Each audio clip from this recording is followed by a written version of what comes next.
아침에 시작을 알리는 글로벌 주식 라이브 월스트리트 모닝 브리핑. 5월 20일 금요일 순서 시작하겠습니다. 네, 안녕하세요. 여도은입니다. 안녕하십니까, 정우성입니다. 네. 최근 시장이 계속된 하락, 그리고 하락 뒤에 반등이 좀 급반등으로 나오긴 하지만 대부분 하루짜리로 그치는 상황이 연출이 되고 있습니다. 제가 사실 시장이 급반등을 하면 뭐 당연히 반등을 하는데 우울해할 수는 없잖아요. 기쁘잖아요. 기쁘죠? 네, 그런 이제 마음을 표정으로 또 표현으로 많이 표현하곤 하는데 한 댓글이 참 마음에 와닿더라고요. 어제 댓글입니까? 네. 네, 어떤 겁니까? 하루짜리 반등에 너무 좋아하지 말아라. 한 3일 정도 오르면 그때 좋아해라.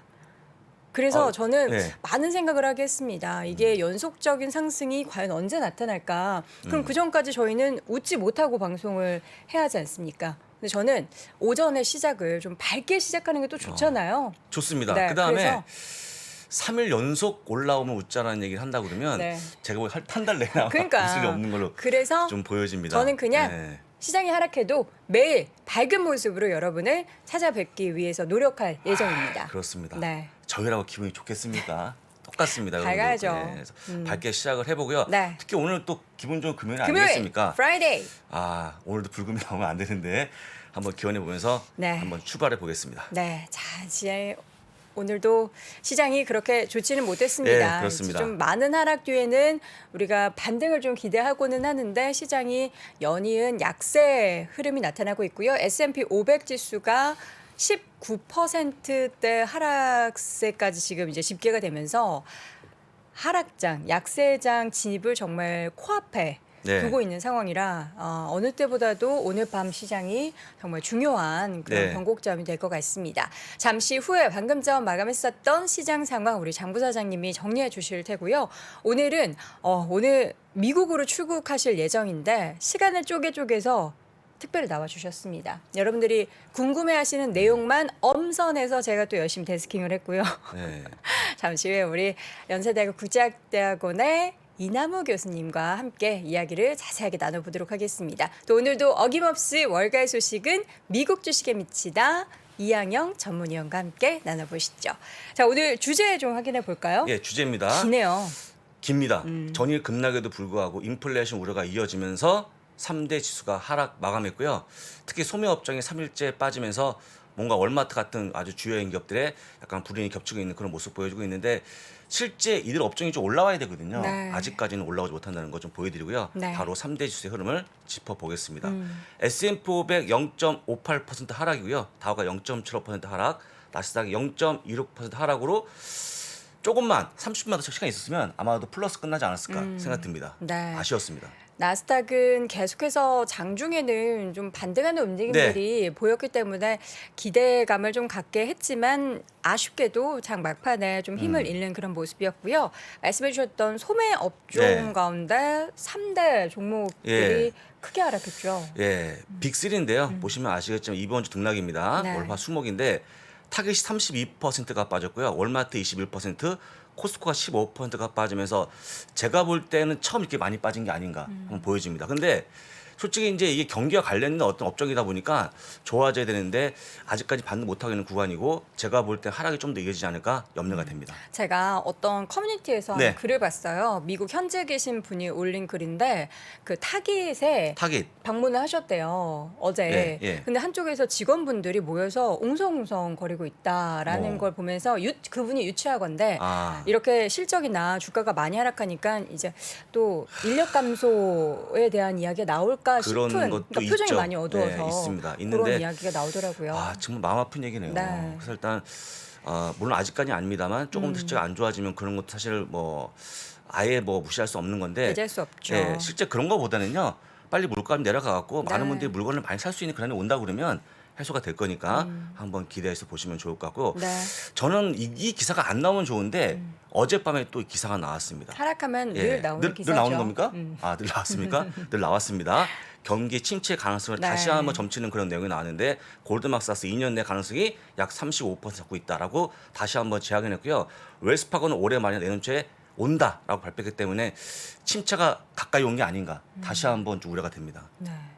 이게 이제 예측하는 부분들이 월가도 굉장히 많이 엇갈려요. 그래서 우리가 어느 쪽에 마음을 둬야 하는지는 여러분들의 각각의 선택이 다를 텐데 이제 저는 항상 좀 이게 부정적인 의견을 귀담아 듣긴 하거든요. 좀 보수적으로 듣습니까? 접근을 하기 때문에. 근데 그럼에도 불구하고 그렇다고 주식을 다 팔고 시장을 떠날 수도 없는 노릇이라서 그렇죠. 참 많이 고민이 되는 상황인데 이 부분은 또 우리 예. 네모리 예. 교수님께 근데 아마 우리 이 교수도 마찬가지지만 그렇게 전망하지 않으실 거예요. 않으셨잖아요. 안 하시지만 실제 높아진다는 것만 체크하시면 좋을 것 같고요. 그만큼 네. 경기가 어려워지는 거니까 기억하시면 좋을 것 같습니다. 네.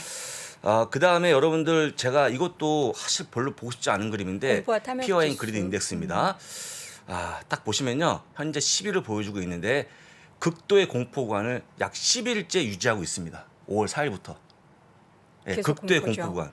아주 우려스러운 그런 부분인데 이렇게 긴 것도 전 처음 봅니다. 그러니까 이런 것도 통계가 있을 것 같아요. 이런 공포 구간을 며칠 얼마나 이상 유지했는지. 유지하는 예. 연도의 지수의 상승률은 뭐 이런 거 있지 않을까요? 그렇죠. 그런데 사실은 이제 올해는요. 네. 통계가 있긴 하지만 대부분 다 통계를 빗나가는 그런 많은 모습 보여갖고 실제 있어도 도움이 안 될 걸로 보이고 네. 장이 좀 올라와야 되는데 못 가다 보니까 이런 모습도 볼 수 있을 것 같고요. 지금은 10이지만 다음 주에는 한 20, 30까지 올라가길 다시 한번 기회를 볼 거고 네. 솔직한 얘기로 공포 구간이 원래 안 좋은 게 아니고요. 이때 주식을 매수하는 거기 때문에 다시 한번 돌려보고 생각하시면 좋을 것 같습니다. 네. 3대 지수의 현재 흐름을 좀 예, 아까 객관적으로 말씀하셨죠. 네. 말씀하셨는데 보도록 할게요. 고점 대비 한번 지수의 흐름을 짚어보겠습니다. 다우가 15.24% 하락이고요. 네. S&P 500이 18.86% 아직 좀 남았습니다. 20%가 나스닥이 29.46%로 아직까지 3자가 또 약간 남았습니다. 그래서 지금 보시는 것처럼 베어마켓 진입도 약간 여유가 있고 나스닥 30% 하락도 아직까지 여유가 있다. 여유. 조금 여유가 있다는 것도 보여드리면서 만약에 이게 S&P 500에 베어마켓 진입하게 되면 네. 상당히 또 안 좋은 기사가 올라올 거기 때문에 한번 유리 좀 보시면 좋을 것 같습니다. 네. 0.5% 정도 여유가 0.54% 여유가 있고요. S&P 500은 뭐 거의 다 온 걸로 보여주고 있는데 아직 1% 이상이 좀 하락이 있으니까요. 좀 기다리시면 좋을 것 같습니다. 자, 맵을 보도록 하겠습니다. 얼룩덜룩해요. 그러니까 어제는 반등하려고 부단한 노력을 했던 했다는 기업들이 거죠. 많았어요. 했다는 건데 상당히 기분 안 좋은 하루입니다. 왜냐하면 네. 애플, 테슬라 같은 기업들의 투자액이나 목표 주가 내려가는 그런 모습 보이는 바람에 빠진 상황인데요. 애플 역시 뱅크 어메리카가 목표 주가를 좀 내리면서 주가가 많이 빠졌습니다. 2.45%가 빠졌고요. 왜 내렸겠습니까? 뻔하지 않습니까? 공무원 뭐. 이슈 때문에 아. 내렸다는 거 좀 보여드리고 네. 저는 뭐 동의하지 않습니다만 애플 아이폰을 뭐 못 사면 다음에 사면 되겠죠. 하지만 일단은 목표 주가 내려가면 주가가 빠졌다는 거 좀 보여드리고요. 자, 이번 테슬라 역시 주가 소폭 빠졌는데 오. 이것 또한 그 댄 아이브스라고 하는 그 테슬라 굉장히 좋아했던 분인데 네. 1,400, 1,000달러까지 내리는 그런 모습 보여주면서 좀 주가 약세를 보였습니다. 좋아했던 이가 등을 돌린 건가요? 등을 들었다기보다는 현재의 어떤 인플레이션을 감안한다 그러면 물가 많이 올라가고 또 금리를 많이 올린다 그러면 이런 고퍼주가 상당히 올라갈 수 있을까 이런 의구심을 아주 보시면 좋을 것 같습니다. 네. 3번. 월마트, 네. 코스트코, 타기, 뭐 P&G 같이 그때도 빠졌는데 잘 버텼던 기업이었거든요. 근데 지금 이번 주에 많이 빠지는 그런 모습 보여주고 있고 아까도 좀 보여드렸습니다만 이번 주 내내 빠지는 모습 보여갖고 하락이 좀 장기되지 않을까 그런 우려가 좀 나오고 있습니다. 네. 자, 이어서 경기 침체라는 단어가 키워드가 나오게 되면 이제 금융주들이 예, 약세를 금융적 보이는데 약세를 보이죠. 그래서 여러분들 보시는 것처럼 CT 말고는 빠지는 그런 모습 보였는데 네. CT는 아까 저 어젠가 말씀드렸죠. 버핏이 매수하는 바람에 올라가는 그런 모습 보였다는 거 보여드리고 나머지 분들 소폭 빠졌다는 거 좀 확인시켜드리고요. 경기 침체의 피해주냐, 네. 금리 인상의 수혜주냐 아직까지 오락가락하는 모습을 보여주고 시소를 있습니다. 타고 예, 있는 예. 건. 근데 그 안에서 지금 페이팔의 주가가 5% 넘게 올랐거든요. 예, 뭐 근데 이 종목은 뭐 워낙에 많이 예, 빠져서 많이 빠졌으니까 올라왔다고 좀 의미 부여 보시면 안 하시는 거죠? 뭐 사실은 뭐 네. 더 빠질 자리가 별로 없어요. 안 보입니다. 워낙에 예, 바닥권이니까. 보시면 될 것. 예. 그다음에 마지막으로. 의아한 건는 유니온 퍼시픽, CSS 같은 철도 기업이 많이 빠지는 그런 모습 보였는데 왜요? 진짜 물류? 궁금하죠. 물류가 뭐 물류인데 문제가 생겼나요? 물류도 안 좋았지만 또 한 가지 오늘 보고서가 나왔는데 네. 지금 철도 기관사의 연봉을 많이 올려줘야 된답니다.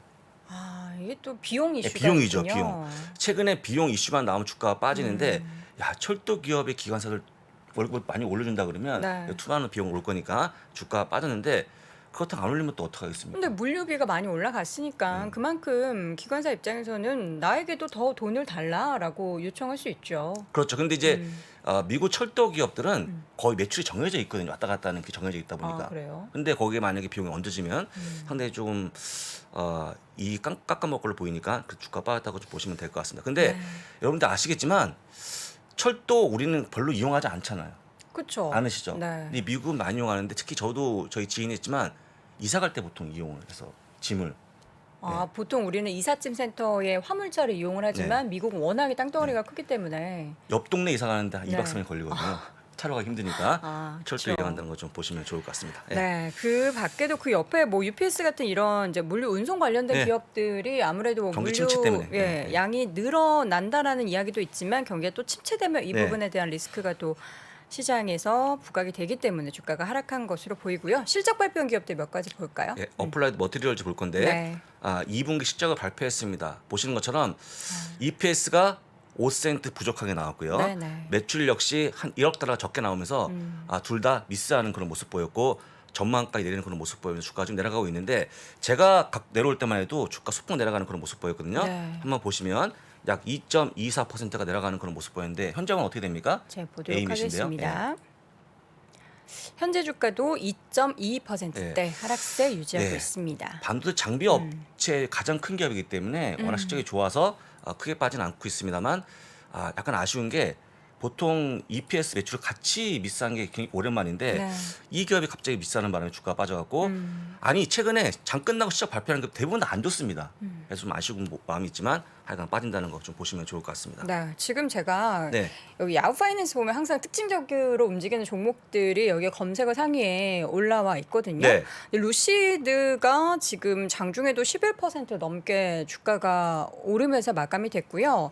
지금 쇼피파이도 페이팔 상승과 네. 함께 쇼피파이도 간밤에 상승을 했고 팔로알토의 주가도 지금 주가가 10% 넘게 예, 실적이 잘 나왔고요. 네. 그다음에 쇼피파이는 여러분 찾지 마십시오 기사를. 왜요? 기사가 없습니다. 그냥 올라온 겁니다. 너무 힘들어. 아니 페이팔이랑 비슷한 거죠? 너무 많이 빠져 있다 보니까 솔직한 얘기로 이렇게 많이 빠져 있고 그 장이 안 좋아지게 되면 이런 반등을 노린 투자가 좀 많아요. 그쵸. 투자한 거니까 너무 큰 기대하지 마시고 그다음에 또 사실은 만약에 실적을 수반하거나 보고서 잘 나온다 그러면 좋은 건데 이런 기사들은 없으니까 간단히 좀 보시면 좋을 것 같습니다. 네, 알겠습니다. 이렇게 해서 뉴욕 증시 마감 상황 전반적으로 확인해 봤고요. 잠시 후에는 연세대학교 국제학대학원의 이남우 교수와 함께 돌아오겠습니다.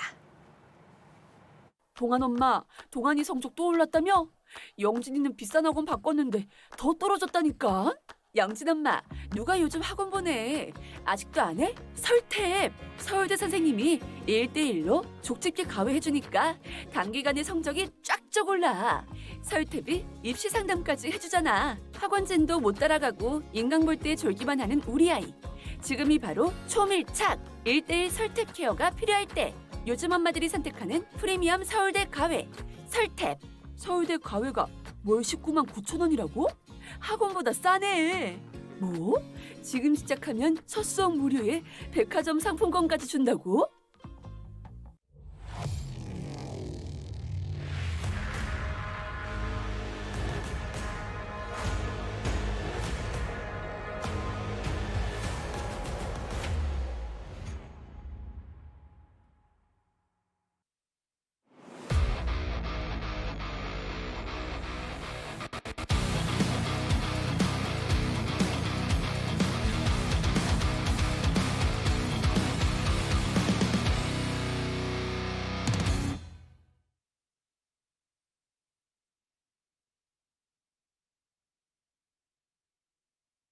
네, 이 투자스타라는 게 우리가 그 노래 잘하는 분들 서바이벌 했던 슈퍼스타 K 아세요?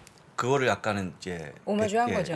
근데 백기다녀. 백기다녀 예, 영감을 받아서. 네, 청구했다. 예. 그래서 일단은 많은 분들이 ETF에 대한 스킴을 발표하면 네. 거기서 아주 우수한 거를 뽑아서 네네. 실제 이제 만든다는 거죠. 상당히 좋은 건데 거기서 이제 심사위원을 맡으신 거죠? 심사위원으로 뽑혔습니다. 여러 가지 뭐 깐깐하게 고르신 것 같은데 저만한 분이 있겠습니까? 라고 좀 얘기. 알겠습니다. 너무 예. 아니 안 좋은데요. 약간 스미스 스스로 미담하는 스타일로 자신을 좀 이렇게 내려놓으면서 재밌게 재밌게. 웃음을 주는 우리 장우석 부사장님 첫 방송이 6월 4일에 방송한다고 맞습니다. 하고요. 열심히 준비하셔서 좋은 ETF 출시 알겠습니다. 기대하도록 하겠습니다. 자, 월스트리트 모닝 브리핑 이번에는 연세대학교 국제학대학원의 이남우 교수 함께합니다. 교수님 어서 오세요. 네, 안녕하세요. 감사합니다. 네. 예, 뭐가 감사하냐? 오늘 미국을 10시 정도 비행기로 알고 있는데 저희 방송이 또 벌써 빠지지 않고 소문이 났으니까. 너무 감사드려가지고 그래서 여기 뭐 여의도니까요. 네네. 저 방송 마치고 그냥 잽싸게 가면 충분히 비행기를 탈 수 있을 것 같습니다. 그래서 너무 감사드립니다. 네. 그래서 오늘 준비해주신 그 주제 내용들이 다 지금 너무나 궁금해하고 있는 그런 주제들이에요. 어떤 이야기 먼저 좀 해볼까요? 그러니까 지금 조금 전에 이제 댓글 네. 보고 저희 이제 주가 아까 얘기하다가 그런 생각이 들더라고요. 그러니까 실제 이제 오늘 할 얘기랑도 이제 맞물려 있는데, 네. 그러니까 월마트, 타겟, 예. 그다음에 이제 뭐 애플도 주가 요즘 좀 조정받고 심지어 뭐 P&G 예, 그렇죠. 뭐 이런 것도 빠지는 게 결국 그 인플레이션으로 인해서 이익이 조금 하향 조정되는 그런 이슈도 있지만 이 회사들이 어떻게 보면 밸류에이션이 좀 높거든요. 네. 그러니까 밸류에이션이 지금 전반적으로 좀 다 내려오는 과정이니까 그런 것들이 좀 복합적으로 결합된 게 아닌가 이제 그렇게 생각해야 될 것 같고 네. 제가 이제 오면서 또 그 유튜브 아까 듣다가 왔는데 그 젊은 분들 최근에 투자한 분들은 모르겠지만 리처드 버넌스틴하고 옛날에 메릴 린치의 수석 전략가 있는데 90년대 2000년대에는 그냥 이분이 거의 왕이었습니다. 이분은 계량적인 방법하고 그다음에 인사이트를 같이 제공하는데 이런 얘기를 하더라고요. 요즘 네. 이 월가에 좀 경험 없는 친구들이 경기 침체 하는데 내가 길게 보면 경기 침체는 그러니까 떠들고 있어서 경기 침체는 안 오고 갑자기 온다고. 그러니까 당장은 경기 침체가 있을 가능성이 네. 없다고 딱 정리를 해주고 그냥 방송이 끝났습니다. 그러니까 우리가 지금 경기 침체 올 거야 이렇게 예상하듯이 얘기하면 오히려 안 오고 안 오나 하면 갑자기 누가 뒤통수를 탁 그러니까 때리는 경기 것처럼 침체 갑자기 올 오는 것이다. 거지. 이렇게 시장이 난리를 치면 네. 그거는 경기 침체 안 온다고 딱 정리를 해주더라고요. 그래서 어. 그 얘기가 저는 맞는 와닿네요. 것 같아요. 네. 예. 자, 이남우의 좋은 주식 연구소 통해서 저도 열심히 지금 컨텐츠를 보고 있는데 최근에 올리셨던 영상 보니까 엄청난 분이 또 인터뷰 해주셨더라고요. 네, 그러니까 며칠 전에는 이제 우리 이창환 대표 네. 이제 그 최근에 또 JB전북은행 2대 주주가 됐어요. 그래서 잠깐 그 얘기도 뭐 본인하고도 했는데 아주 저평가된 그러니까 배당 수익률이 7%예요. 그래서 이제 그게 어떻게 보면 제가 어제 올린 우선주랑도 통하는데 우리가 투자를 임할 때 과거 5년, 10년 데이터도 한번 계산하는데 과거에 배당하고 주가 수익이 평균, 연평균 얼마 정도 되느냐, 10%가 되느냐, 15%가 되느냐. 미국은 이제 시장 전체로 보면 10%쯤 되죠. 근데 국내는 10% 되는 종목이 별로 안 많은데 전북은행 같은 데는 배당만 7%고 조금 거버넌스가 더 좋아지면 배당만 해도 거의 뭐 10% 가까이 되니까 이익이 조금만 늘어도 장기 수익이 좋을 수 있고 그래서 제가 어제 올린 영상이 우선주예요. 네. 국내에서는 좀 많이 소외됐는데 새벽에 우선주가 봤습니다. 보통주의 반값입니다. 그러니까 반값에 산다는 것은 퍼가 10인 종목을 사면 나는 퍼 5배 사고 그다음에 그 주가가 반이니까 배당 수익률이 높죠. 2배죠. 보통주에. 그래서 배당 수익률이 5%, 6%, 7% 되는 종목들이 우선주들이 꽤 있습니다. 그래서 이런 것들을 사면 우리가 좀 안정적이지 않나. 뭐 쉬운 얘기를 제가 좀 정리를 했고요. 다 네. 아시는 얘기들이에요. 그리고 그다음에 이제 내일 아마 토요일 날 올라갈 텐데 우리 존 리 대표님의 철학은 우리가 많이 아는데 이분 유학 가셨던 얘기 회계사에서 이제 펀드 매니저 그다음에 스커더 스티븐 클락이라고 저는 처음 알았는데 세계에서 가장 오래된 자산 운용사더라고요. 이게 원래 되게 존경받는 데인데 여기서 이제 코리아 펀드 운영했던 그 젊은 시절 미국 얘기 뭐 이런 것들 좀 그 퍼스널한 부분 이런 얘기를 좀 재미있게 우리가 네. 풀어갔습니다. 그래서 네. 뭐 들어볼 만할 것 같아요. 네, 우리 존니 대표님의 영상, 인터뷰 영상 또 기대해 보도록 하겠고요. 오늘 첫 번째로 이야기 나눠볼 부분이 버핏이 시티그룹의 네. 지분을 계속해서 사고 있어요. 네. 여기에 대한 의미가 뭐가 있을까요? 그러니까 지금 미국 대표적인 금융주 중에 PBR, 그러니까 우리 금융주는 장부 가격 대비 몇 배에 거래되느냐를 제일 많이 보거든요. 퍼도 물론 보지만, 근데 다른 은행들은 주가가 좀 빠졌어도 1배 아니면 1배를 좀 넘습니다. 근데 이제 여기 골드만 자료 이렇게 보여주시면 올해 그 추정치 기준으로 PBR이 0.5배. 지금 이제 주가 한 $50 기준으로 하면 그러니까 거의 반값이죠. 그러니까 진짜 그러니까 주가가 이만큼 저평가된 것만큼 뭔가 문제가 있으니까 주가가 싸겠죠. 근데 이제 워런 버핏은 워낙 장기 투자를 하니까 실제 이제 그 웰스 파고를 30년 들다가 이제 다 처분했잖아요. 그래서 네. 이제 시티를 사기 시작해서 아마 많이 살 것 같아요. 지금 이미 3조 5천억 달러를 투자를 해서 3% 지분을 취득했고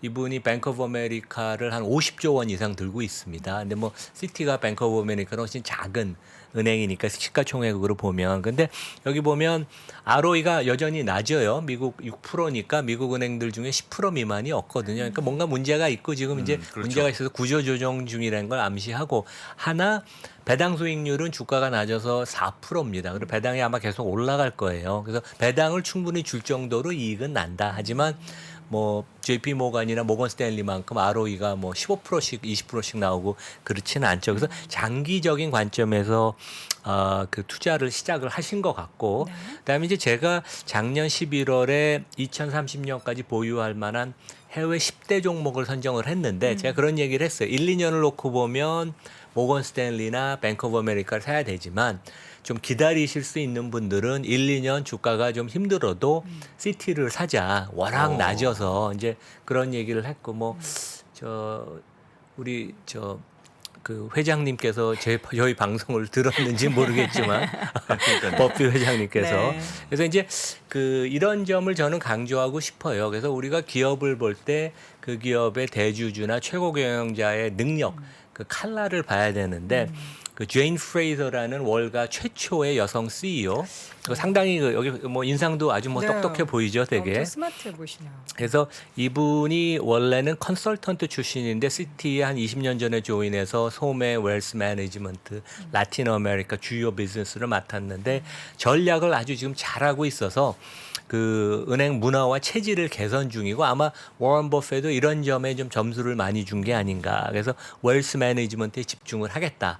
투자은행이 우리가 좀 밀리니까 여기서 엄청나게 고가의 인력을 들여와서 그 딜에서 지고 이제 그런 식의 그 낭비는 하지 않겠다. 그다음에 국내 우리 소매금융 그 여기 닫잖아요. 이런 식으로 해외 적자 점포를 다 그 축소를 하겠다. 그다음에 이제 여성 CEO니까 그 은행의 문화가 약간 보수적이거든요. 월가가. 그래서 여기는 오픈 문화를 지향을 하겠다. 그래서 하이브리드 근무를 제일 먼저 채택을 했고 그래서 은행의 체질을 좀 보수적인 데에서 오픈되고 개방적으로 바꾸고 그런 면에서는 더 좋은 인력들을 여기 뽑을 수 있고 그래서 이런 질적인 변화도 우리가 조금 주목해야 되는 게 아닌가 그런 생각을 합니다. 네. 앞으로 시티그룹의 향후 주가의 움직임이 너무나 기대가 됩니다. 뭐 짧게 네. 보면 안 되겠죠. 그렇죠. 길게 보통 봐야죠. 기본적으로 뭐 보시는 게 뭐 거의 10년, 20년 그렇죠. 다니시니까 네.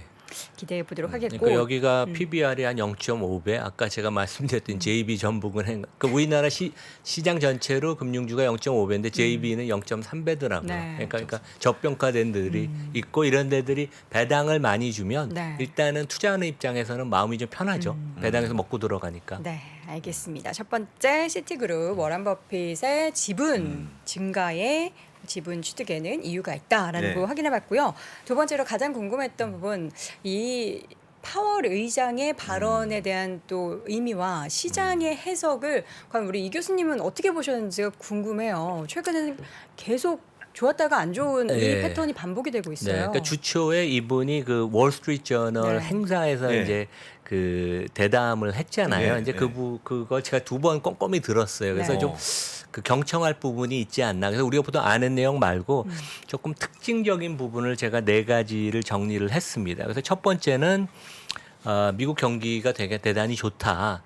그리고 본인 개인적으로 경기 침체 리스크는 높지 않다. 이렇게 정리를 했고 그다음에 이제 진행자가 이런 질문을 했어요. 지금 시장은 0.5% 2번 올리는 걸로 생각하는데 그러면 당신은 좀 더 적극적으로 하면 왜 지금 한꺼번에 1%를 안 올리느냐. 그래서 이제 이런 얘기를 했어요. 그래서 이 숫자에 대한 답변보다는 나는 되게 시장을 믿고 시장과 커뮤니케이션 하는 걸 좋아한다. 그래서 시장은 우리가 어떤 생각을 하는지 계속 실시간으로 반영을 하는데 지금 시장이 0.5 플러스 0.5%를 생각을 하니까 나는 거기에 맞춰서 나의 그 금리 인상 정책을 우리 페드 이사회는 그렇게 운영을 할 거다. 그래서 그게 어떤 의미냐면 뭐 학자들이 좀 가끔가다 너무 화끈하게 본인의 개성을 보여주려고 밀어붙이는데 시장과 계속 커뮤니케이션 하면서 가급적이면 충격을 주지 않겠다는 얘기니까 그런 점에서는 상당히 좋은 시그널이라고 하고 이분이 그런 얘기를 했어요. 그래서 소프트 랜딩은 있냐. 그래서 이제 진행자가 물어봤더니 소프트 랜딩은 아니고 소프티시 랜딩. 그래서 이제 영어에 ISH를 붙이면 네. 소프트 랜딩은 이렇게 이제 연착륙을 하는데 소프티시 랜딩은 이렇게 좀 흔들리다 가는 거예요. 그래서 이제 연착륙 가는 길이 험난하고 조금 흔들리겠지만 연착륙은 간다. 그래서 소프티시 랜딩이라는 걸 해서 이제 그때 이제 사람들이 많이 웃었는데 네. 마지막에 되게 중요한 것 같아요. 그래서 진행자가 지금 금융시장의 수준을 현 상황을 어떻게 평가하느냐 이제 물어봤더니 이분이 그 주식시장이라는 표현은 안 썼지만 지금 금융시장의 그 수준에 대해서 나는 컴포터블하게 편안하게 생각한다. 그게 무슨 얘기냐면 주가가 그동안 빠진 게 저희는 이제 뭐 우리 구독자 청취자분들 참 힘드셨지만 네. 이 양반 입장에서는 버블이 있었기 때문에 그리고 제가 항상 강조하는 밸류에이션의 버블이 있었기 때문에 그게 지금 정상으로 내려와서 좀 편한 수준이라는 걸 암시를 했고 채권 시장도 마찬가지죠. 금리가 너무 낮아서 채권 가격이 고평가됐는데 거기도 이제 버블이 꺼지면서 그래서 정상이라는 그 표현을 정확하게 쓰지는 않았지만 요런 그 지금 수준을 금융시장 수준을 편안하게 자기는 생각한다. 그리고 주가에 대해서 추가 언급은 안 했지만 신용 경색이 올까봐 이제 그 부분은 좀 걱정한다. 그래서 이제 채권의 하이힐드나 이런 쪽에 크레딧 스프레드 그 금리 그 스프레드가 벌어지는 걸 좀 눈여겨 본다. 근데 아직은 이 부분은 우려할 만한 하지는 않습니다. 그래서 지금 시장에서는 이제 뭐 경기 침체 이런 것 때문에 막 좀 호들갑을 떠는 사람들이 좀 있는데 우리가 그렇게까지 좀 걱정할 필요는 없다. 하지만 이제 주가는 또 밸류에이션 이슈 때문에 좀 더 하락할 여지는 좀 있지만 하여간 경기에 관한 펀디멘털은 크게 문제는 되지 않는다. 이제 그렇게 보면 될 것 같습니다. 시장과 굉장히 친화적으로 움직인다. 네. 연준은 그렇게 움직일 것이다라고 네. 했지만 시장을 좀 체감하는 거는 투자자분들과는 굉장히 괴리가 있는 것 같습니다. 참, 근데 이제 이분은 아마 그러니까 실제 주가가 경기가 이제 꺾여서 둔화되는 상황에서 주가가 계속 올라갔으면 진짜 걱정을 했을 네. 거예요. 금리를 그러면 75bp씩 올렸겠죠. 근데 이제 시장이 자율적으로 조정을 해주니까 경기가 과열로 가는 걸 좀 잡아주는 그런 효과도 있어서 네. 이제 그런 점에 관해서 그냥 나는 시장을 컴포터블하게 생각한다. 이제 그렇게 해석을 해야 될 것 같습니다. 예. 네. 이번 주 시장을 좀 하락세로 깊게 만든 요인 중에 하나가 그 파월 의장의 발언 그리고 또 다른 이슈는 필수 소비자들의 주가의 하락 실적 부분이었습니다. 이건 어떻게 보셨어요? 그러니까 제가 아까 말씀드린 것처럼 여기 이제 그림 보시면 그 지난 2년 동안 이제 미국 시장 S&P 500 여기 이제 검은 그 선으로 돼 있고 이제 여기 보면 타겟 파란색. TJX, 홈디포, 월마트 뭐 이런 데 주가인데 이제 특히 많이 빠진 데들이 그 밸류에이션이 조금 높았어요. 그러니까 월마트도 한 23배였다가 지금 20% 빠져서 한 19배도 내려왔고 타겟도 밸류에이션이 20배가 넘었죠. 그래서 네. 지금 30% 이상 조정이 돼서 퍼가 한 13배 정도로 내려왔나. 그래서 이제 기업 이익이 생각보다 좀 실망스러운 것도 있지만 여기도 결국 밸류에이션이 너무 과도했던 게 결국은 이제 경기에 영향을 좀 받는 그런 주식인데 이제 우리가 좀 그렇게 봐야 될 것 같고 네. 제가 오늘 이제 미국 가면 한번 저 월마트랑 타겟을 직접 직접, 한번 가보겠습니다. 직접 재고가 얼만큼 쌓여 있나? 얼마나 많은 손님들이 있는 고객들이 있는지 네. 예, 좀 분위기를 파악을 해 오시면 예, 좋을 예, 것 같습니다.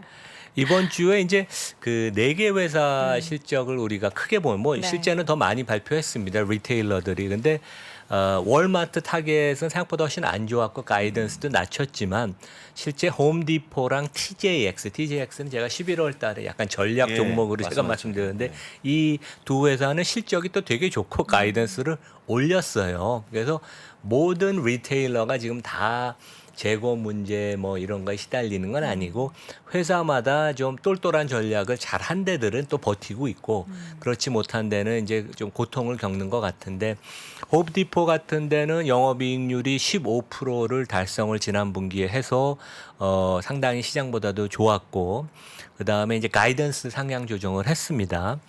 반면에 이제 월마트 같은 데는 영업이익이 23% 감소해서 약간 쇼크였고 임금, 그러니까 월마트가 원래 사람을 많이 고용해요. 저임 그렇죠. 근로자들을.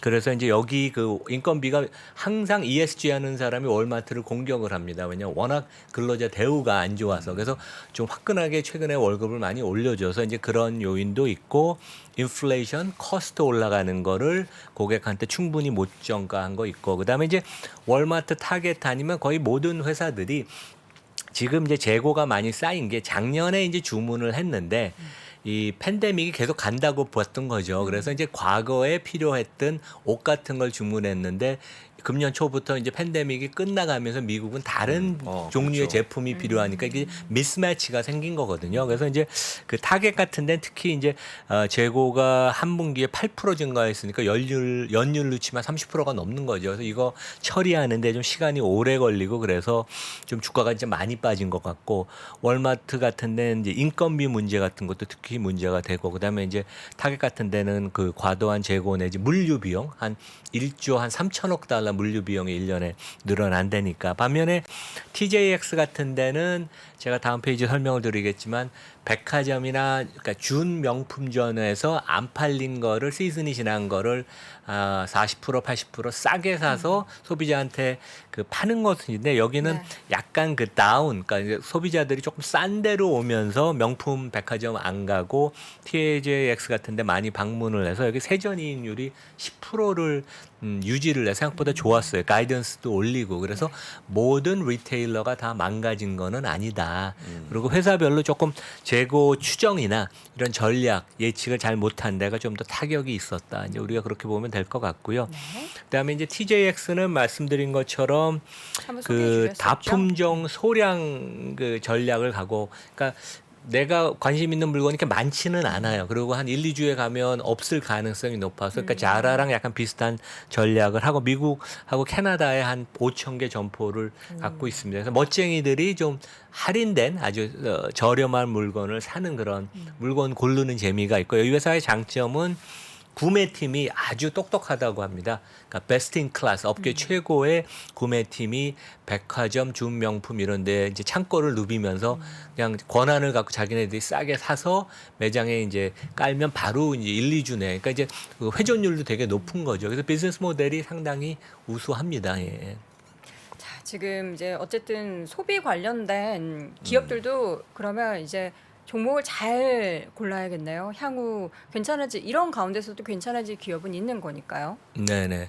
결국 뭐 그 종목 갖고 우리가 승부를 할 수도 있지만 네. 또 이제 시장에 관해서도 뭐 편하지 않, 그러니까 그 개별 종목에 대해서 자신이 없으면 이제 우리가 ETF 같은 걸 할 수가 있죠. 그래서 지금 그 좀 특징은 네. 우리 그 실물 경제는 여전히 미국은 괜찮은데 이제 금융 시장이 이제 조정을 그렇죠. 버블에서 예. 이제 많이 받아서 괴리가 완전한 그런 그러니까 괴리 상황 이게 이제 되게 특징이고 그다음에 이제 저는 주가 하락이 아까 말씀드린 것처럼 그 미국 개인들의 한 50% 이상이 주식에 직간접 익스포저가 있으니까 주가가 하락하면 약간 소비가 자연스럽게 위축되는 효과가 있어서 경기가 좀 쿨링되는 그런 효과가 있고 지금 이제 경기가 위축, 경기 침체는 아니고 이제 위축, 슬로우다운이라는 저는 표현을 쓰고 싶은데 이제 요 순서대로 이제 진행이 되고 이미 되기 시작을 했죠. 그래서 내구재 수요가 둔화되기 시작했다. 그래서 앞으로 연말까지 진행이 될 거고.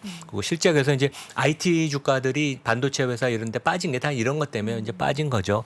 애널리스트들이 적극적으로 다운그레이드를 하면 그게 어떻게 보면 셀링 클라이막스의 바닥이 돼서 주가는 앞으로 뭐 한두 달, 두세 달 사이에 바닥을 치고 또 다시 반등할 수가 있습니다. 왜냐하면 애널리스트가 업무 성격상 후행을 한다는 제가 말씀을 지난주에도 드렸는데 서비스와 주택 부분은 아직은 좋은데 이제 이 부분도 결국은 하반기 연말쯤 되면 둔화되지 않을까. 이제 그런 순서로 내구재 제품, 서비스, 주택 이런 순으로 경기가 이제 둔화가 될 것이다. 이제 이런 점을 우리가 보면 될 것 같고 네.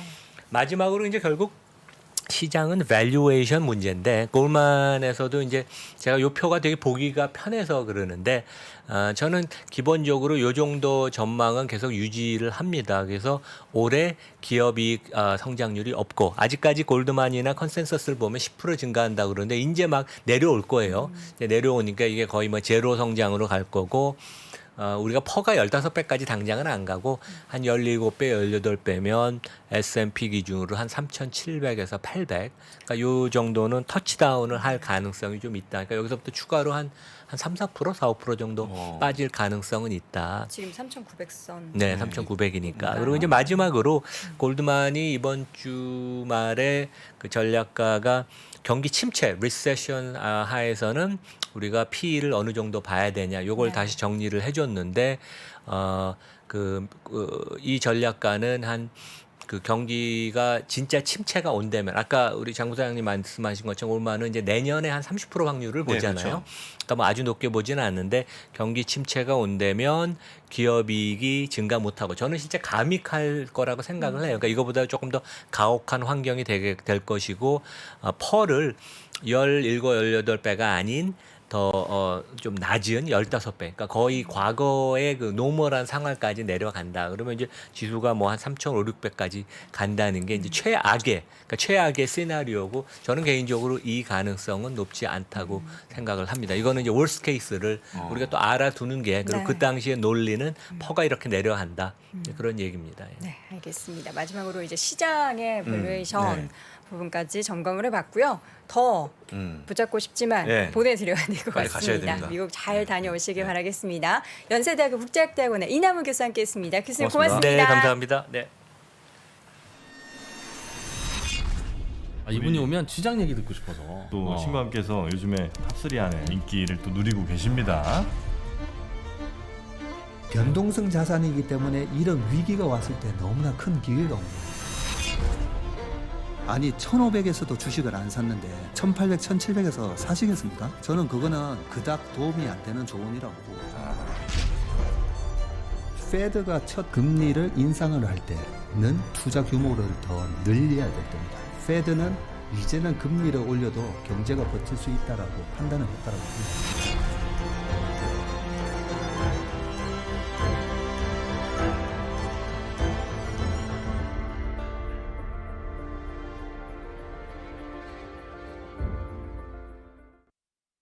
네, 월스트리트 모닝 브리핑 이번에는 월가의 소식 확인해 보도록 하겠습니다. 미국 주식에 미치다 이항영 전문위원 함께합니다. 위원님 어서 오세요. 네, 안녕하세요. 이양입니다. 자, 시장 상황 계속된 약세 국면. 지금 뭐 베어마켓 이미 진입한 것 같다. 뭐 숫자가 중요하진 않다. 이런 반응들도 있습니다. 그 숫자가 중요하진 않지만 그래도 이제 나름대로의 그 규정이 있거든요. 정의 내리는 게 그쵸. 있기 때문에 지금 어찌됐건 조정 장세가 이어지고 있다. 조정 장세가 또 세 보는 사람 있잖아요. 또 쓸데없이 이런 것들. 137일째 이어지고 있거든요. 지금. 그러니까 또 세는 사람들이 네. 있습니다. 이런 것들을 할 일 없이. 137일이나. 네. 왜냐면 1월 2일부터 지금까지 136일, 7일 됐을 겁니다. 근데 이제 평균적으로 보면 이제 만약에 약세장으로 진입하지 않고 끝났다 그러면 평균을 넘어선 겁니다. 평균적으로 10% 정도 조정해서 20%에 끝나면 이 정도에선 이미 바닥이 왔어야 되는데 물론 지나고 가서 아는 거죠. 가장 해피한 케이스는 지난주 목요일입니다. 지난주 목요일 날이 목요일? 장중에 보면 19.2%인가 19.5%까지 떨어졌었어요. 그때가 장중에 최저였는데 정말 저희 운이 좋으면 이미 바닥을 쳤다라고 할 수 있겠지만 그럴 가능성은 저는 별로 없다고 보고 있고요. 여하튼 시장은 별로 흐름이 좋지 않습니다. 오늘도 이제 약세가 이어졌지만 흘러내렸지만 이제 익숙한 거죠 지금요. 그러니까 이 정도는 뭐 그런가 보다라고 넘어가는 정도라고 보셔야 될 것 같고요. 네. 이제 딱 여기입니다, 여기요. 베어마켓에 이제 가는 선이 딱 여기거든요. 여기까지 이제 다시 말해서 종가입니다, 종가. 종가가 이제 떨어지면 이제 큰일 나는 것이 되겠죠. 지난번에 나왔던 것이 장중에 보면 이제 지난주 목요일이었고 이제 더 흘러내리면 이제 떨어지는 거죠. 그래서 오늘은 아니었으나 뭐 오늘 밤에라도 만에 하나 떨어지면 바로 그 약세장에 대한 콜이 있는 거죠. 그러면 그런 것들에 대한 것들이 우려가 분명히 있는 것이 되겠고요. 오늘 같은 경우에 그리고 이런 약세장의 우려까지 가져오게 된 이번 주의 주범은 누가 뭐라도 월마트나 타깃이었죠. 또 월마트는 이제 갭 하락이 나왔지 않습니까? 그저께 갭 하락이 나오고 나서 3일째 떨어지는 모습입니다. 2.7%가 떨어졌어요. 그러니까 미국 시장은 어찌 보면 냉혹하거든요. 실적이 안 좋았거나 실적에 대한 걱정거리 얘기하는 거. 앞서 이남우 교수 얘기하고 이남우 교수가 약속을 했잖아요. 대국민 약속. 월마트랑 타겟을 가보겠다고. 대국민 대국민 약속인데 본인은 가고 싶을지 모르지만 제가 봤을 때 그 부부가 같이 가잖아요. 다녀오실 것 같아요. 와이프분은 안 갈 것 같아요. 월마트에 제가 느낌에 거기 가서 뭐 하냐고 그럴 것 같은데 그래도 사진 찍어 가신다 오실 그랬으니까 겁니다. 뭐 사진이라도 찍어서 보내실 텐데 여튼 미국 시장은 냉장이기 때문에 한번 떨어지고 약세하면 이렇게 흘러내리거든요. 그래서 그냥 받아서 단기 반등을 노릴 시장은 아닙니다. 미국은 다시 한번 이렇게 항상 경험적인 특징이 되겠고요. 타겟은 이제 이틀 됐죠. 약세가 이제 시장 실적이 안 좋고 나서 급락하고 이제 이틀째 떨어지는 모습이었습니다. 다음 이제 코스트코인데요. 코스트코 이제 덩달아 떨어지는 거거든요. 그러니까 코스트코는 이제 월마트가 처음 떨어진 날은 이거가 1% 하락해서 우린 괜찮겠지 했단 말이죠. 근데 이제 타겟까지 나오니까 어저께 10%가 떨어지면서 2003년 이후 최저치 그 가장 큰 하락이 났어요. 그러니까 두 자릿수가 떨어진 거가 10몇 년 만에 처음이니까 그만큼 이제 그런 주식이 아니라는 거죠. 안정된 주식인데 이렇게 떨어졌는데요. 오늘도 약간 또 떨어졌는데 코스트코는 어찌되었건 26일 날 실적 발표입니다. 네. 그래서 어떻게 될지 모르죠. 그러니까 매출은 문제가 없단 말이죠. 매출은 아시겠지만 특이한 회사입니다. 코스트코는 매출에 관해서는 매출 그리고 동일점포 매출 그리고 이커머스는 매달 발표합니다. 그러니까 이익 구조는 발표 안 하지만 매출이 몇 % 늘었다. 그리고 북미 그리고 해외 포함해서 같이 발표하는데 이익 구조는 발표 안 하죠. 항상 이익 구조가 문제되는 거 아닙니까? 앞서 월마트에서도 결국 월급을 많이 올려줬고 물건값을 지금 다 안 해줬고 아시다시피 3년 전인가 올렸을 겁니다. 지금 코스트코 멤버십이요. 코스트코 멤버십이 아마 다수의 시각은 올 여름 올린다고 발표가 있다고 얘기하는데 아직 안 올렸잖아요. 네. 그러니까 이 부분이 수익성이 어떻게 됐는지가 이제 키포인트죠. 하여튼 26일입니다. 26일 날도 발표가 안 좋으면 더 떨어질 수밖에 없겠죠. 이거는요. 그래서 그런 거는 분명하게 팩트라고 보셔야 될 것 같고요. 다만 이제 오늘 BJ 홀세일 클럽이 오늘 실적을 발표했어요. 근데 오늘 이 부분도 거의 비슷한 겁니다. 얘네들도 이 친구들도 회비를 받고요. 회비 받고 좀 대형 양판정 같은 경험이죠. 여기도 제가 기본 가격은 여기도 뭐 $100 정도 받고 여기도 주유소다고 하는 거로 제가 알고 있는데 전 가본 적은 없습니다. BJ 홀세일은요.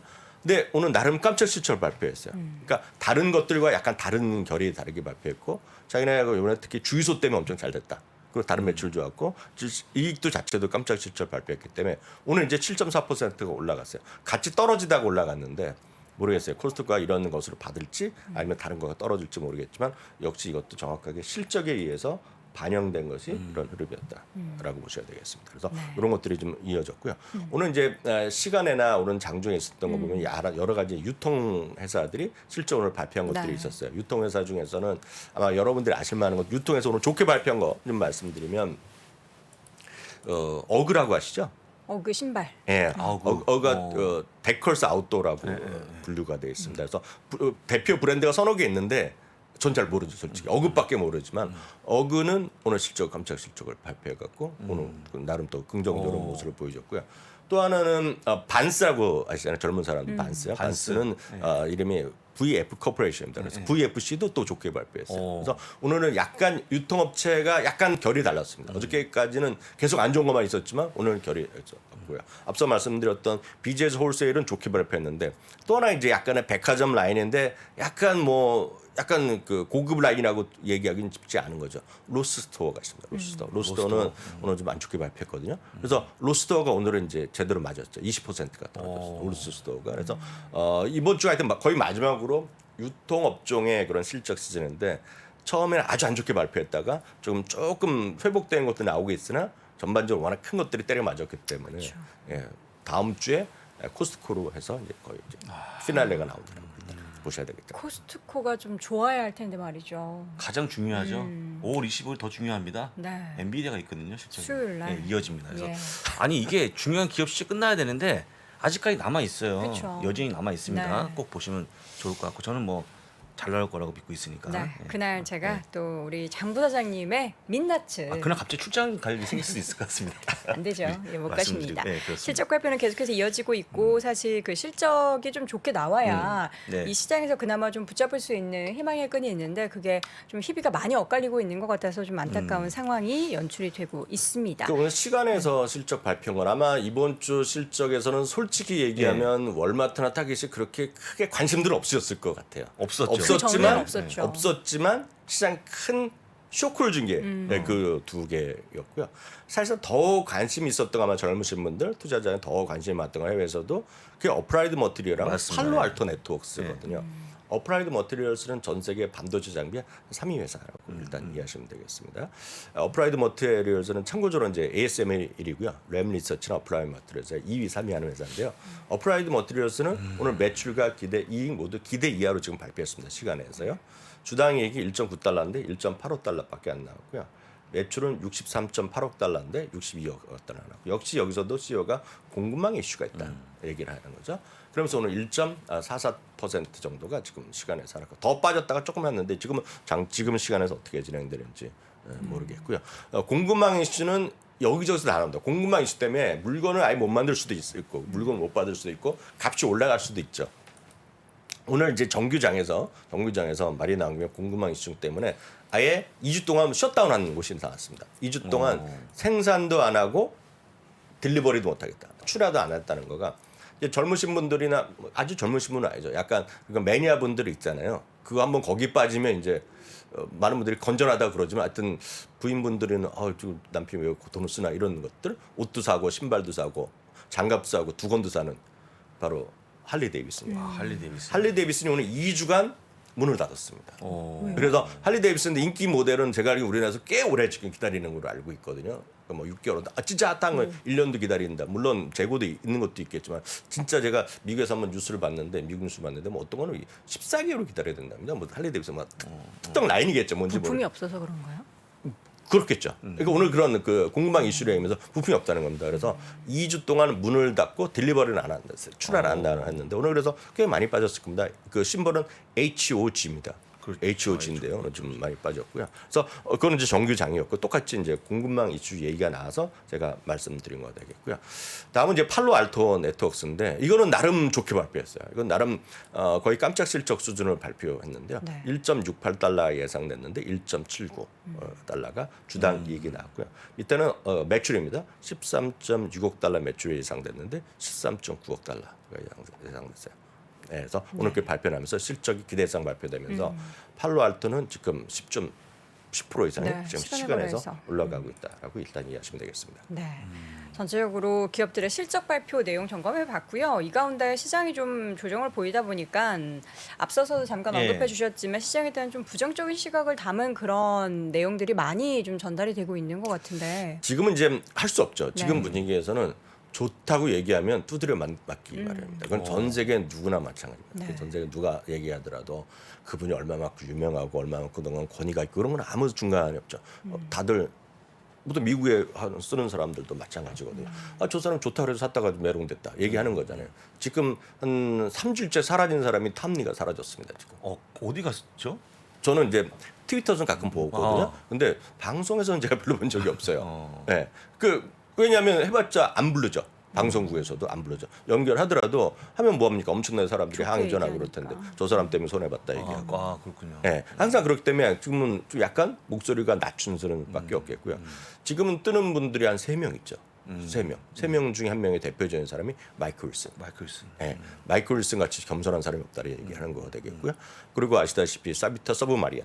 그 뱅크 오브 아메리카의 미국 주식 그런 전략가, 수석 전략가인데요.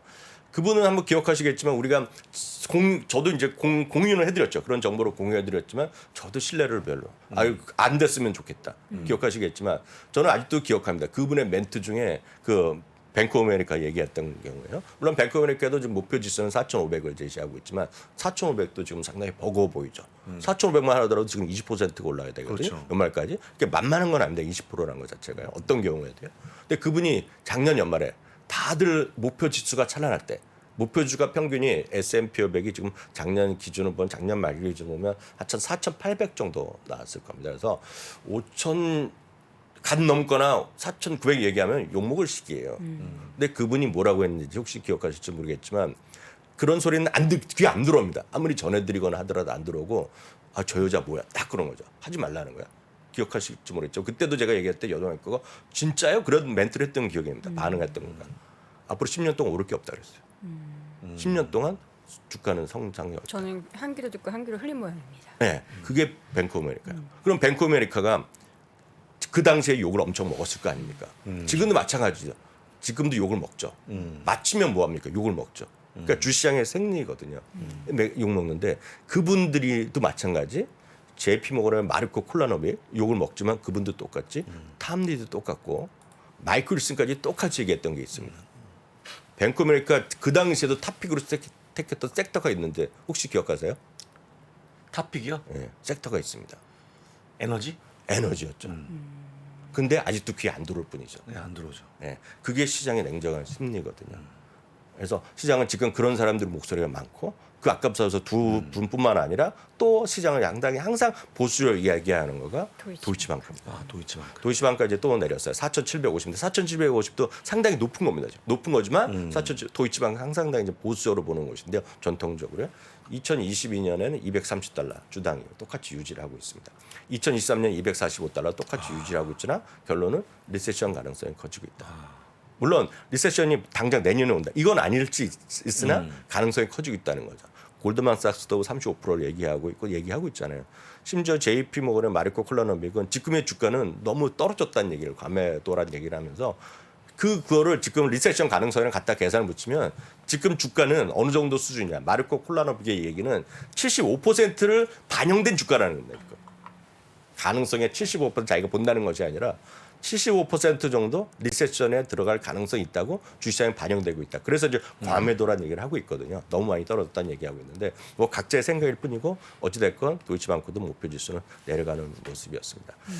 다음은 CFR의 수석투자 전략가 샘 스토발인데요. 예를 들어서 많은 분들이 이럴 수는 있잖아요. 아, 증권사 제가 이제 숱하게 들은 거 수십 년째 들은 겁니다. 아, 증권회사 애널리스트 어떻게 믿어? 증권회사 한다고 전망빔 장밋빛만 얘기한다 그러잖아요. 뭐 그게 완전히 틀릴 수는 없어요. 특히 국내 증권사는 냉정히 보면 그런 사람들이 뭐 95%가 있다고 보실 수밖에 없어요. 그것도 여러 가지 말 못할 사정들이 있을 겁니다. 조금이라도 부정적으로 얘기하면 엄청나게 항의 전화를 받습니다. 그래서 그건 워낙 상neg이 있기 때문에 그렇게 좀 이해하시면 좋겠고요. 뭐 그들의만의 고충이 있을 거다 이해하시면 되겠고요. 다만 해외는 다릅니다. 해외는 항상 부사장님 말씀하지만 롱이 있고 숏이 있잖아요. 네. 사자 팔자의 의견은 완전히 자유롭습니다. 지금도 한번 보세요. 테슬라 보면 지금도 65달러 목표 주가가 있을 겁니다. 65달러로 제가 기억하는데 있을 겁니다. 욕을 안 하죠. 그 사람이 틀렸으면 그 사람은 파이어 당하면 끝나는 거거든요.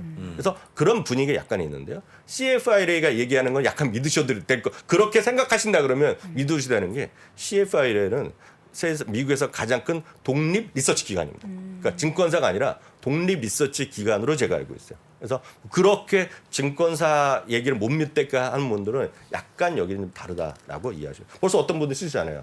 증권사 인간 다 거짓말이라고 얘기하는데 뭐 그렇게 생각하실 수도 있죠. 예, 그렇지만 미국은 약간 다를 수도 있다라고 말씀드리겠고요. 인플레이션 심화 정도와 연준의 대응 정도가 결국 리세션 여부를 결정할 거라 얘기를 하고 있는 거죠. 왜냐하면 주가가 떨어질 만큼 떨어진 건데요. 여기서 하면서 리세션까지 가는 건 또 다른 스토리잖아요. 그런데 문제는 리세션에 들어갔을 경우랑 리세션에 들어가지 않을 경우가 약세장에서의 어떤 그동안의 통계랑 결과 워낙 확연히 다르다는 겁니다. 참고적으로 이제 제가 내일 부사장님 내일 또 바쁘시다 그래서 네, 제가 혹시라도 주가가 많이 떨어지면 내일 제가 주말 라이브 혼자라도 하겠습니다. 근데 올라가면 안 할 생각인데요. 그러면 그동안에 이제 약세장에 대한 통계를 다 말씀드리겠습니다. 냉정하게 약세에 들어가 안 들어가 말씀드릴 텐데 전체적으로 평균을 보면 약세장들을 보면 고점 대비 지금 보면 1월 3일 고점 대비 한 26% 정도 나올 겁니다. 약세장 평균. 예, 그러니까 보면 26% 정도가 전체적으로 흘러가는 길이가 되겠고요.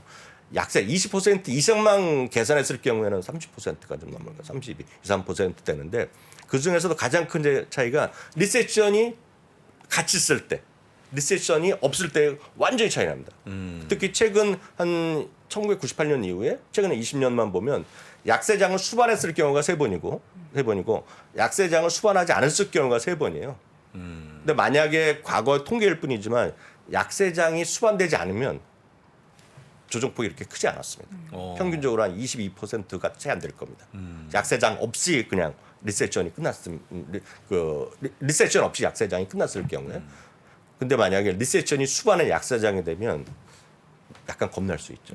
고점 대비 한 45%까지 나옵니다. 과거 최근에 3번의 경우가. 그래서 그런 것들을 통계까지 다 되면 혹시 내일 주가가 많이 떨어지면 제가 내일 주말 라이브 혼자라도 해서 내일 설명드리도록 하겠습니다. 또 떨어지면 하신다고 하는데 보면은 올라도 하시더라고요. 아침에 또 일찍 일어나셔서 하시더라고요. 토요일 날 새벽에 일어나서 별로 할 게 없으니까. 아침에 일찍 일어나시고 할 일 없다 보니까 네. 방송하십니다, 저분. 네, 기대하도록 하겠습니다. 오늘 참 다양한 월가의 시각을 함께 확인해봤고요. 내일도 만나는 네. 걸로 미국 주식이 미치다 유튜브 채널에서 만나는 걸로 하겠습니다. 미국 주식이 미치다 이항현 전문위원 함께했습니다. 고맙습니다. 네, 감사합니다. 자, 월스트리트 모닝 브리핑 함께 하셨는데요. 저희가 클로징을 하기 전에 잠깐 또 안내해 드릴 부분이 있습니다. 지금 3프로 TV와 함께 콜라보를 하는 네. 여러 가지 업체들이 많습니다. 그중에서 제가 종종 말씀드렸던 설탭 지금 하단 자막으로 나오고 있는데 이 스카이 출신의 선생님들과 수업을 할 수 있는, 그러니까 온라인처럼 1대1 강의를 받을 수 있는 겁니다. 근데 그렇죠. 온라인 그냥 인강 듣는 게 아니라 선생님이 1대1로 밀착 수업, 아이의 진도나 아이의 학업 수준에 맞춰서 수업을 진행하고 있고요. 관련해서는 저희가 지금 공지 이벤트 참여 안내를 통해서 결제를 하시면 첫 수업 무료 진행, 또 백화점 상품권을 증정해 드리고 있으니까 자세한 상황 확인해 보시길 바랍니다. 네. 광고할 때마다 자꾸 말을 더듬습니다. 여러분도 저의 마음을 깊이 이해해 주시기 바라겠고요. 금요일입니다. 기분 좋은 하루, 기분 좋은 주말을 네. 맞이하시기 바라겠고요. 저희는 다음 주 월요일 오전 6시 30분에 돌아오겠습니다. 고맙습니다.